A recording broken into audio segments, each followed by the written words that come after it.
সকলোকে নমস্কাৰ জনাই আজি এটা কথা আলোচনা কৰিব বিচাৰিছোঁ যে ডাইৰেক্টৰ অফ এলিমেণ্টাৰী এডুকেশ্যনৰ তৰফৰ পৰা এখন নটিচ প্ৰকাশ পাইছে। আপোনালোকে নিশ্চয় এই নটিচখনৰ সম্পৰ্কে জানিবলৈ পাই সুখী হ'ব যে যিসকল চিটেড প্ৰাৰ্থীৰ এটা কেছ চলি আছিলে, সেই কেছৰ সন্দৰ্ভত 4জন প্ৰাৰ্থীয়ে ভেৰিফিকেশ্যনত যোৱা নাছিলে।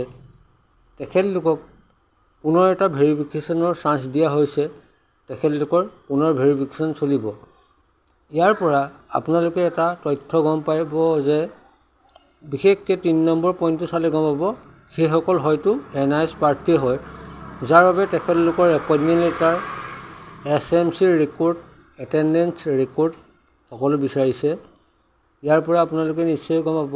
আৰু এটা কথা, 10/7/2017 তেখেতলোকৰ ইউডাইছৰ ৰেকৰ্ড থাকিব লাগিব, যি 4জন প্ৰাৰ্থীৰ আজি তথ্য ওলাইছে।